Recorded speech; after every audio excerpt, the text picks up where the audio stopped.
Assalamualaikum warahmatullahi wabarakatuh. Waalaikumsalam warahmatullahi wabarakatuh. Bagaimana kabar hari ini? Alhamdulillah.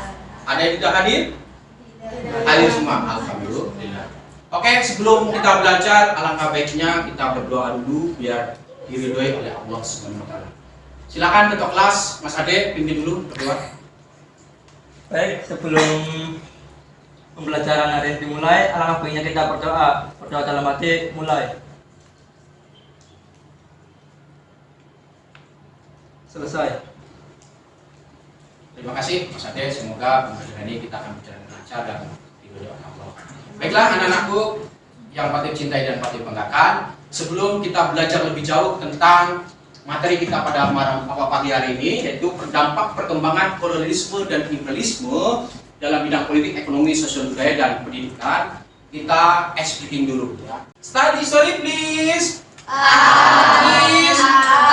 Please. Yes. Berdiri semuanya. 1, 2,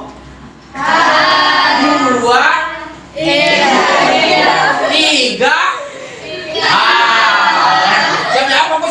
Fokus. 1, 2, 3.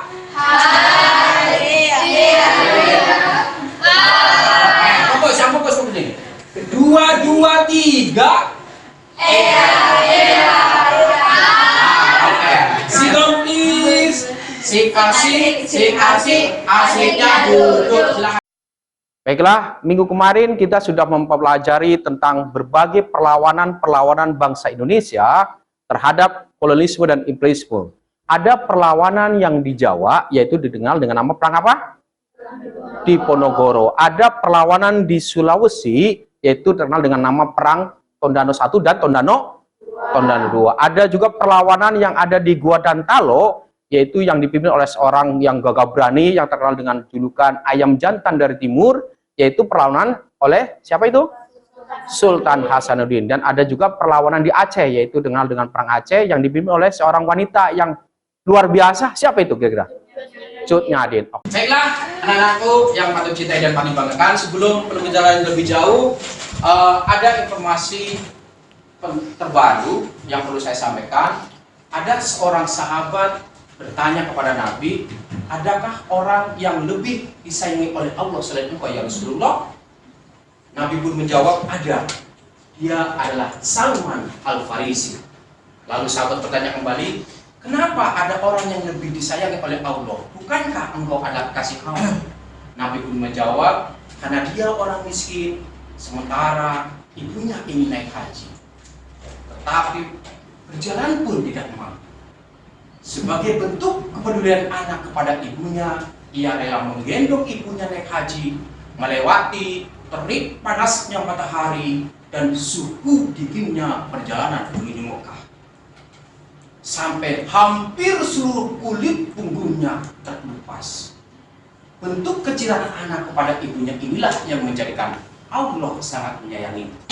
Nah, ini tentunya menginspirasi kepada kita betapa pentingnya kita menyayangi ibu, menyayangi orang tua kita, sehingga Allah akan menyayangi kita, akan mencintai kita. Pertanyaan Pak Toyib, adakah kata-kata yang memberimu inspirasi di pagi yang sangat cerah ini? Silakan. Oke, Pak Lujen, silakan berdiri. Berdiri di sini, silakan. Wahai anak muda, engkaulah harapan bangsa yang selalu ada di hatiku. Bung Hatta. Cerdas sekali, lagi, yang kedua. Oke, Mbak Zia, silakan. Lebih baik hancur lebur dalam debunya kemerdekaan daripada hidup subur dalam alam penjajahan. Oke, kita berdua luar biasa sekali. Kata inspirasinya mantap. Saya berharap minggu depan kalian harus lebih cari lebih banyak lagi. Oke, kita lihat, kita lanjut materi kita hari ini, yaitu dampak perkembangan kolonialisme dan imperialisme dalam bidang politik, ekonomi, sosial dan budaya serta pendidikan. Kita lihat.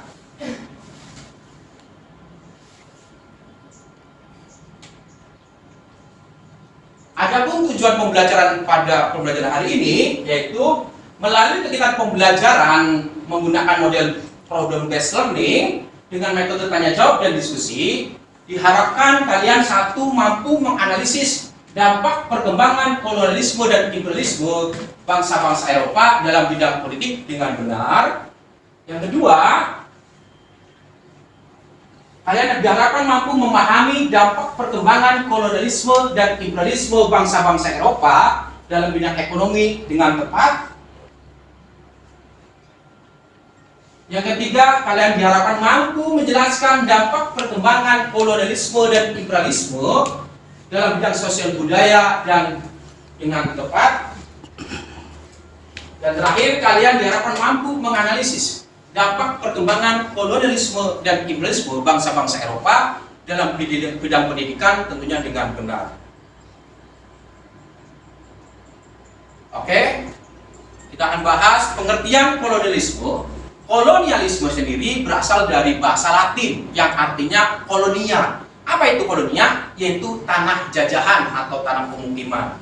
Secara istilah, kolonialisme itu adalah upaya yang dilakukan untuk memperoleh wilayah negara-negara penguasa dalam rangka menguasai wilayah negara lain, tentunya dalam rangka untuk mendapatkan sumber daya alam pada waktu itu ya.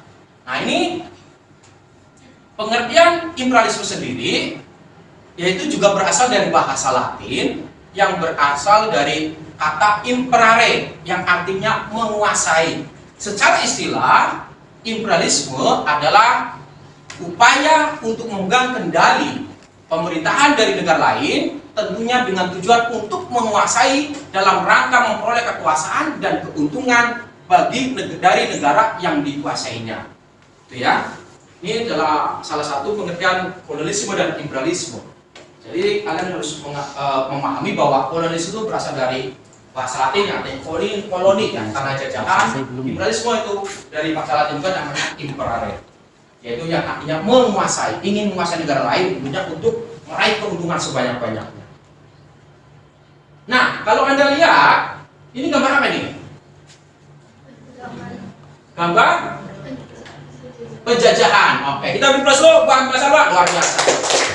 Ini salah satu dari adanya dampak kolonialisme dan imperialisme yang mana bangsa pribumi itu dieksploitasi, ditindas besar-besaran oleh bangsa Eropa. Ini mencerminkan bahwa betapa sengsaranya bangsa kita, mereka darahnya dihisap dan dinyakun dilahap sehingga hanya kulit dan tulang yang tersisa itu akibat dari adanya kolonialisme dan imperialisme. Makanya kita sebagai bangsa penikmat kemerdekaan, kita sudah sewajarnya untuk mensyukuri betapa pentingnya kita, betapa bersyukurnya kita tidak mengalami penjajahan.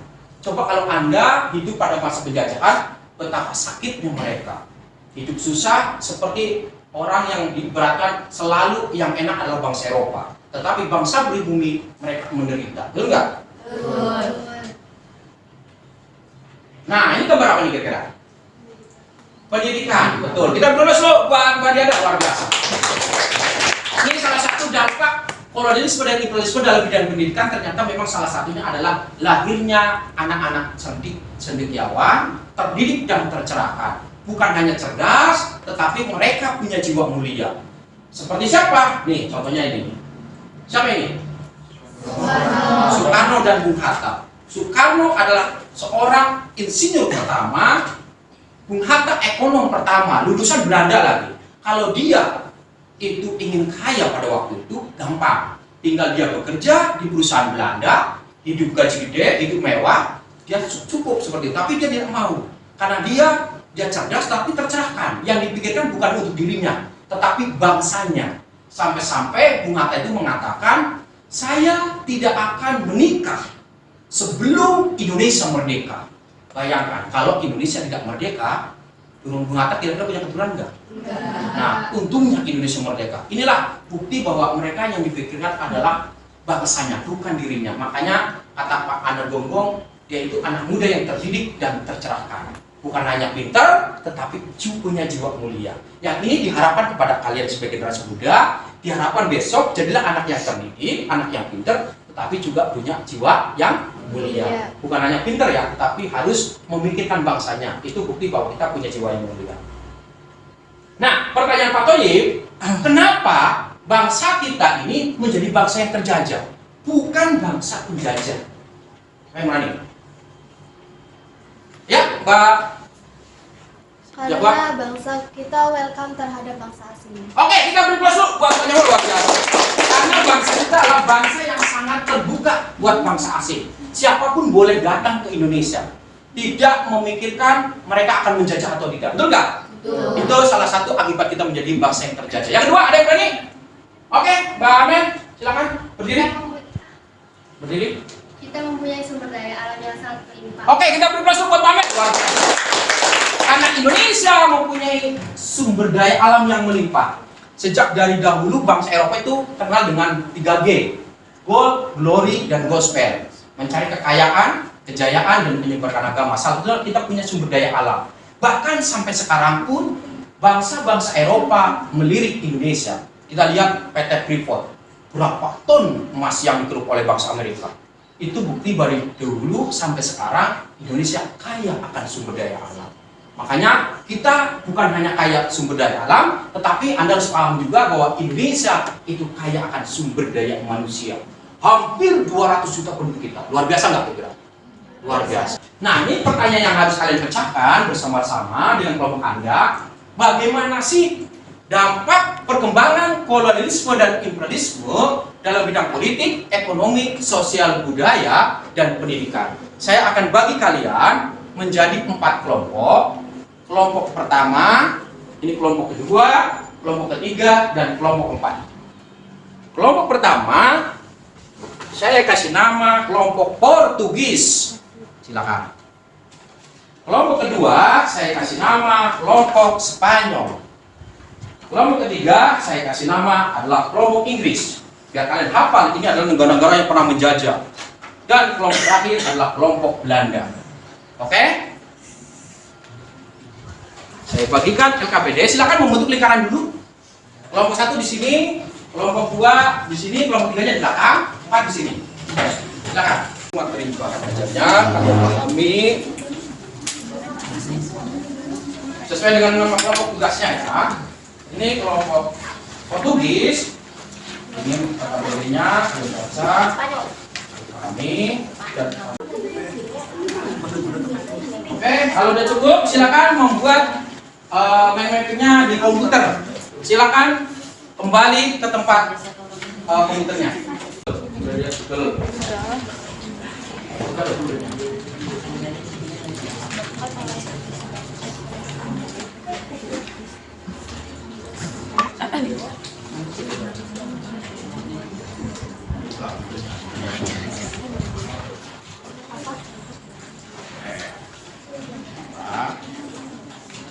Cari yang Marxisme dan imperialisme.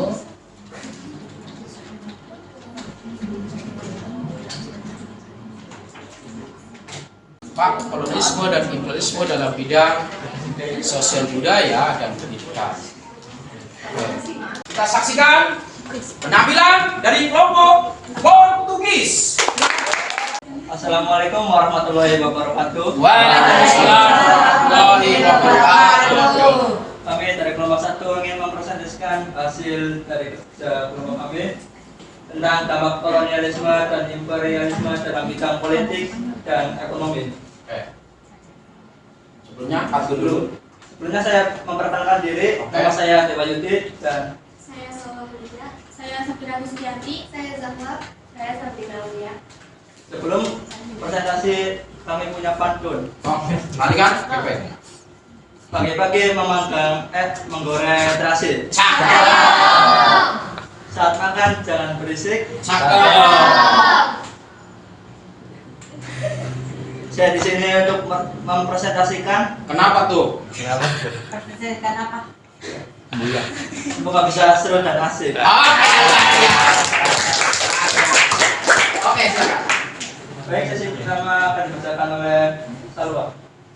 Dampak kolonialisme dan imperialisme dalam bidang politik dan ekonomi. Perbedaan imperialisme kuno dan imperialisme modern. Imperialisme kuno mencakup semboyan 3G, yaitu kekayaan, glory, kejayaan, dan gospel penyebaran agama. Sedangkan imperialisme modern sendiri yaitu didorongnya motivasi ekonomi melalui dan Revolusi industri. imperialisme modern didorong oleh motivasi ekonomi yang bertumpu pada industrialisasi. Oke. Dampak kolonialisme dan imperialisme dalam bidang politik, yaitu sebagai berikut. Dampak bidang politik, terciptanya pemerintahan yang modern. 2. Bupati jadi pegawai negeri dan digaji. 3. Pamong praja menjadi sistem kepegawaian. 4. Jawa dijadikan pusat pemerintahan menjadi wilayah prefektur. 5. Belanda dan Inggris melakukan intervensi terhadap kerajaan. 6. Hukum adat diubah menjadi hukum modern. Dan 7. Kebijakan raja dicampuri oleh Belanda. Selanjutnya, dampak kolonialisme dan imperialisme di bidang politik. Yang pertama, Ekonomi. di bidang ekonomi. Yang pertama, monopoli perdagangan. Yang kedua, pertanian menjadi industri perkebunan. Yang ketiga, praktik monopoli VOC mengakibatkan mundurnya perdagangan Nusantara dari internasional. Yang keempat, menerapkan sistem indirect full. 5. Penerapan sistem tanam paksa. Dan yang keenam, munculnya kota-kota baru. Dan yang ketujuh, terkenalnya sistem ekonomi uang bagi masyarakat Indonesia. Oke, kita beri aplaus buat nomor 1. Baik, kami tutup sesi presentasi dan membuka sesi tanya jawab. Oke, silakan yang berani bertanya. Oke, berdiri Pak. Sebutkan nama. Perkenalkan, nama saya Risma Aulia dari Mbak Risma. kelompok 4. Adakah dampak positif dalam bidang ekonomi akibat penjajahan Belanda?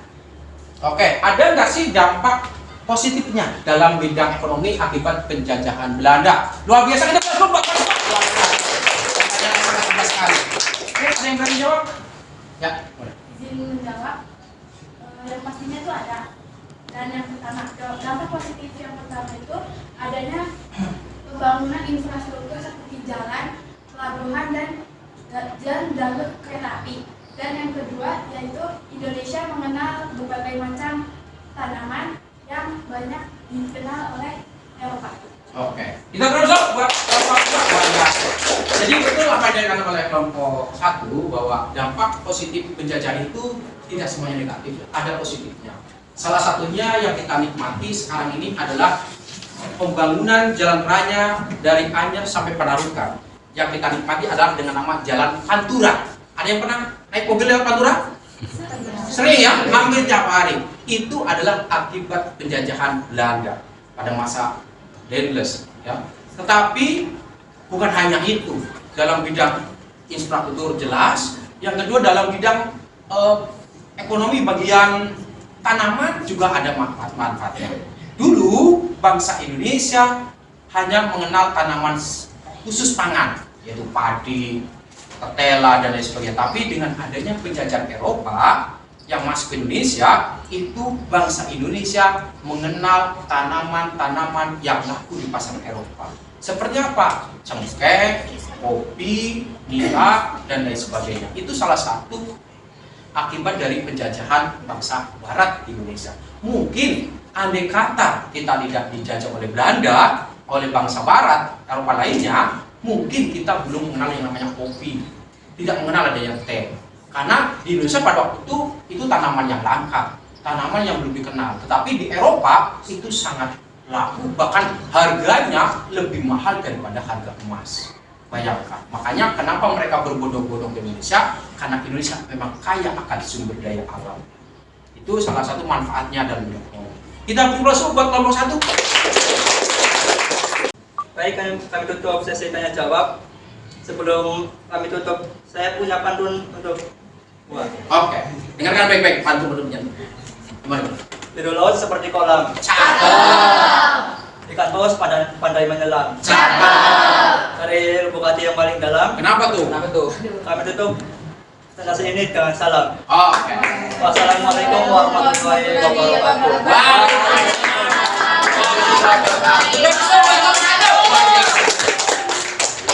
Oke, tadi kita sudah membahas bagus presentasinya dari kalian, sudah memecahkan masalah dengan bagus, bahwa tadi sudah disinggung ya, adanya dampak kolonialisme dan imperialisme dalam bidang politik, ekonomi, sosial dan budaya. Tadi bidang politik adanya salah satunya lah bupati yang dulu temurun sekarang harus dengan digaji. Tapi ada untungnya nggak buat kita? Ada ya, kalian ada kemungkinan bisa menjadi seorang bupati. Andai kata Belanda tidak hadir, Belanda tidak menjajah Indonesia, mungkin yang jadi bupati adalah anaknya bupati terus. Tapi sekarang tidak seperti itu. Ini salah satu dampak positif akibat perjanjian Belanda. Nah, sebelum kita tutup dengan evaluasi, siapa yang berani menyimpulkan? Oke, Mbak Diandra silakan berdiri. Jadi kesimpulan pembelajaran hari ini adalah dampak kolonialisme dan imperialisme dalam bidang politik, ekonomi, sosial, budaya, dan pendidikan adalah yang pertama dalam bidang politik. Daniels dan Raffles sudah meletakkan dasar pemerintahan yang modern, sedangkan dalam bidang ekonomi, monopoli atau penguasaan suatu daerah oleh penjajah menyebabkan terjadinya situasi yang kurang baik dalam hal perdagangan. Sedangkan dalam bidang sosial dan budaya, terjadinya perubahan pelapisan sosial yang terdiri dalam 3 golongan. Yang pertama golongan orang Eropa, yang kedua golongan orang Timur, dan yang ketiga golongan orang pribumi. Dalam budaya itu banyaknya kosakata dalam bahasa kita yang diserap dari bahasa asing. Sedangkan dalam bidang pendidikan, itu banyaknya golongan-golongan yang terpelajar. Terima kasih. Kita beri masuk buat baca dong. Oke, Mbak Ayu, silakan. Kesimpulan dalam pembelajaran tentang imperialisme dan kolonialisme dalam bidang pendidikan, ekonomi, sosial dan budaya, dan pendidikan adalah dalam bidang politik, para bupati dijadikan sebagai pegawai negeri dan digaji, padahal menurut adat istiadat, kedudukan bupati adalah turun-temurun. Dalam bidang ekonomi, pergeseran dari pertanian pangan menjadi industri perkebunan. Dalam bidang sosial dan budaya, diperkenalkannya musik internasional atau tarian dansa. Dalam bidang pendidikan, bangsa Indonesia bisa membaca dan menulis sehingga dapat dijadikan tenaga kerja di perusahaan Belanda. Oke, luar biasa. Oke, sebelum kita tutup, siapkan komputernya. Kita akan evaluasi dengan kuisis. Silakan boleh dibuka. Join my quiz.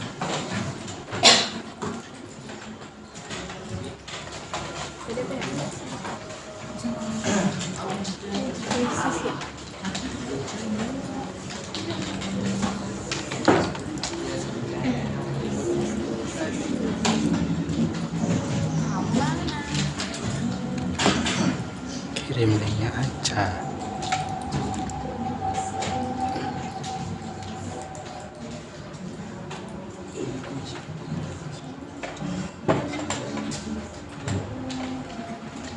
Oke, kodenya 653490.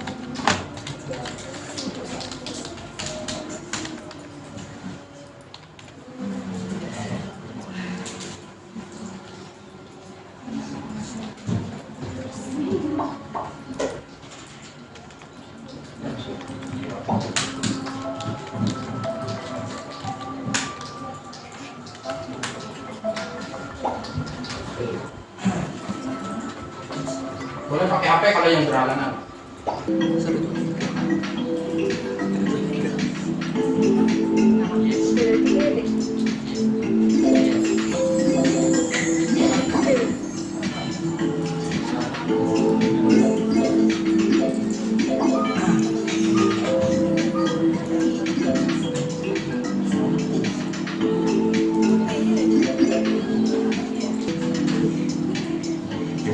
Peringkat 1, kita beri masuk buat Lulu.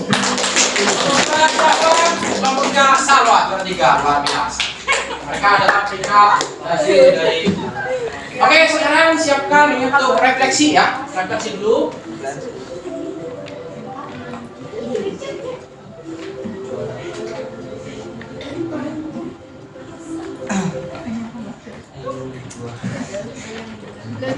Oke, ternyata pembelajaran hari ini tidak terasa sudah berakhir.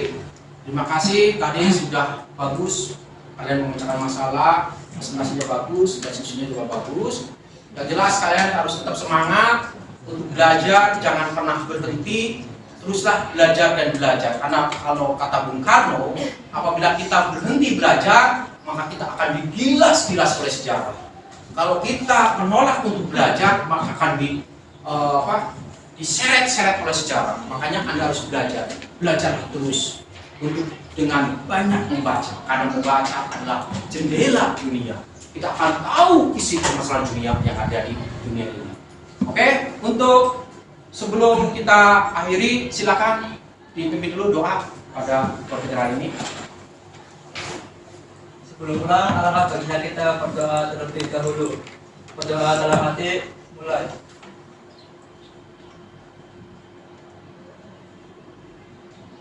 Selesai. Oke, terima kasih. Saya tutup pembelajaran ini dengan sebuah pantun. Burung Krian, burung cendrawasih, cukup sekian dan terima kasih. Burung cendrawasih dari Irian Jaya, terima kasih atas partisipasinya. Ada dedemit, pergi berlari, tidak terasa, tidak tersentuh. Kami mohon maaf undur diri dengan ucapan wassalamualaikum warahmatullahi wabarakatuh. Waalaikumsalam warahmatullahi wabarakatuh. Tepuk tangan.